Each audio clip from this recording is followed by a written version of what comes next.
आज हम वर्ग संख्या यानी स्क्वायर्स ज्ञात करना सीखते हैं। सबसे पहले एकाधिकन पूर्वण सूत्र से ज्ञात करते हैं। वे संख्याएं जिनका इकाई अंक 5 हो, इस विधि के द्वारा आसानी से उनकी वर्ग संख्या ज्ञात की जा सकती है। इसमें हम 5 का वर्ग करते हैं और जो 5 से लेफ्ट साइड में जो अंक होते हैं उन अंकों का एकाधिक से गुणा करते हैं। जैसे आपके उदाहरण में स्क्रीन पर दिया हुआ है, पहला उदाहरण 35, तो 5 का स्क्वायर 25, उससे पहले लेफ्ट साइड में 3 है तो उसका अगला अंक 4 से गुणा, 4 × 12, 12 25, ये इसका आंसर है। ऐसे ही 25 दिया हुआ है तो उसमें 2 को 3 से गुणा करेंगे, 3 दूने 6 और फिर 5 5 25, 625 इसका आंसर है। ऐसे 45 में 4 को 5 से गुणा करेंगे, 5 चौके 20 हो गए, तो फिर 5 5 25 यानी 20 25, ये इसका आंसर है। ऐसे सभी संख्या हम ज्ञात कर सकते हैं। अन्य उदाहरण लेते हैं। आपकी स्क्रीन पर उदाहरण नंबर 4, इसमें 95 दिया हुआ है तो 9 90 होता है, हमें पता है, और 5 5 25, 90 25 का आंसर है। ऐसे 8 9 72 होता है, 5वें सवाल में 72, फिर 5 5 25, 72 25 इसका आंसर है। छठे सवाल में 110 है, 105 है तो 10 को 11 से गुणा करेंगे, 110 आ जाएगा और 5 5 25 आ जाएगा। फिर 195 है तो 19 को 20 से गुणा करेंगे, 380 आएगा, 380 फिर 5 5 25।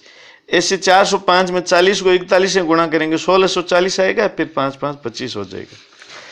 295 में 29 को 30 से गुणा करेंगे तो 870 आएगा, 870 फिर 25 आ जाएगा।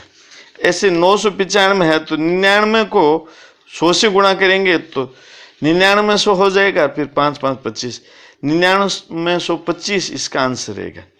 इस तरह की संख्याओं में सब में इसी तरह जो आंसर आएगा। अब हम एक अन्य सूत्र लेते हैं, निखिलम सूत्र, जो आपकी स्क्रीन पे दिया हुआ है। निखिलम सूत्र में ऐसी संख्याओं को जो आधार की संख्याओं के आसपास की संख्या हो, उसमें आसानी से इस विधि से ज्ञात किया जा सकता है। आधार संख्या हमें पता है दार्शनिक पद्धति से 1 10 100 1000 आदि ये सब आधार संख्या होती है। तो आधार संख्या से कितना कम या ज्यादा है वो उसको विचलन कहते हैं। तो यदि आधार संख्या से अधिक है तो उसमें उतना जोड़ देंगे और उसके वर्ग को उसमें समायोजित कर देंगे, और उससे कम है तो उतना उसमें से घटा देंगे और फिर उसमें उसके वर्ग को समायोजित कर देते हैं। यानी कितना कम या ज्यादा, यानी कितना विचलन है, इसका इसमें रोल होता है। जो विचलन है वो संख्या में से घटा देंगे और आगे उसका स्क्वायर जो है कम होगा तो, ज्यादा होगा तो उसमें जोड़ देंगे और फिर उसका स्क्वायर हो जाएगा। ऐसे ही हम जो है आराम से निकालेंगे। इस तरह के हम कुछ उदाहरण लेते हैं। कोई भी उदाहरण लेकर, जैसे मान लो अब 103 जो आपके स्क्रीन पर आ रहा है, 103 का स्क्वायर निकालेंगे तो इसमें विचलन क्या है, 3, आधार है 100, तो 103 में 3 जोड़ेंगे तो 106 हो जाएगा, और फिर 3 का स्क्वायर 9 होता है। समायोजन का अर्थ है आधार में जितने जीरो उतने जीरो आगे लिखने, तो 0 9 लिखेंगे इसको, यानी 106 0 9 ये इसका आंसर है। 107 है तो उसमें 7 जोड़ेंगे, 114 हो जाएगा, और 7 7 49 उसके आगे लिख देंगे तो 114 49 इसका आंसर हो जाएगा। तीसरा सवाल 109 है तो 109 में 9 जोड़ेंगे, 118 हो जाएगा, और 99 81 उसके आगे लिख देंगे, 118 81 इसका आंसर है। ऐसे ही चौथे सवाल में 104 दिया हुआ है तो 104 में 4 जोड़ेंगे तो 108 हो जाएगा, और फिर जो इसका विचलन है 4 उसका स्क्वायर करेंगे तो 16 हो जाएगा, तो 16 उसके आगे लिखेंगे। क्यों लिखेंगे? क्योंकि आधार में जो है 0 2 है, 2 अंक इसमें आगे, तो ये पूर्ण आंसर इसका हमें प्राप्त हुआ। आधार अगर 1000 लेंगे, जैसे आपके स्क्रीन पर अभी सवाल आए में कुछ, तो 1018 संख्या है पहली, तो इसमें आधार 1000 है तो विचलन 8 है, 8 इसमें जोड़ेंगे तो 1016 हो जाएगा, और 8 का स्क्वायर होता है 64। आधार में चूंकि 3 जीरो है तो इधर 3 अंक चाहिए तो 064 लिखेंगे, 1016 064 ये इसका आंसर रहेगा।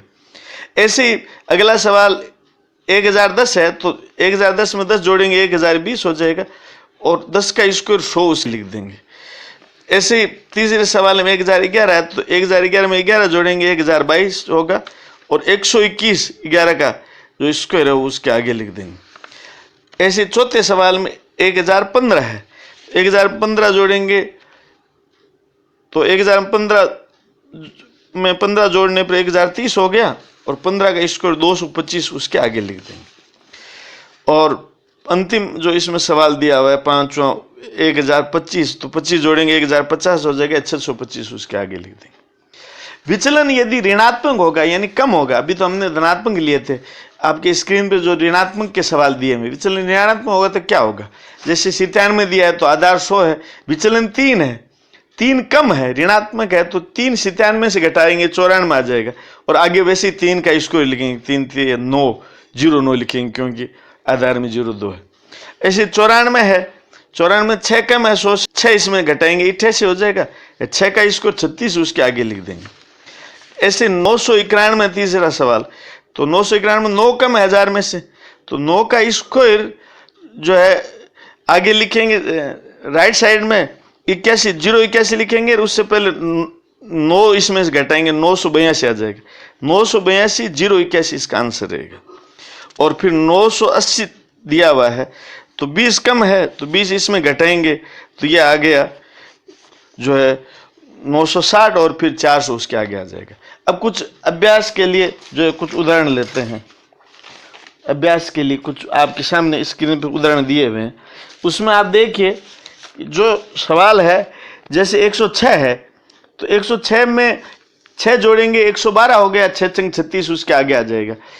ऐसे ही 108 है तो 8 उसमें जोड़ेंगे 116 हो गया, आगे 64 लिख देंगे। ऐसे 12 है, 12 इसमें जोड़ेंगे 1024 आ गया, लेफ्ट साइड में राइट साइड में 12 का स्क्वायर 144 लिखेंगे। फिर 1030 दिया हुआ चौथे सवाल में, 30 इसमें जोड़ेंगे 1060 हो गया, और 30 का स्क्वायर 900 होता है, 900 उसके आगे लिख देंगे, 1060 900 ये इसका आंसर है।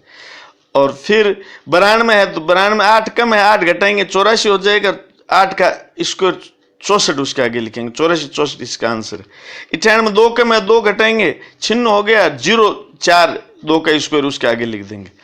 और 93 में 7 कम है तो 7 घटाएंगे 86 हो जाएगा, 7 को स्क्वायर 49 उसके आगे लिख देंगे।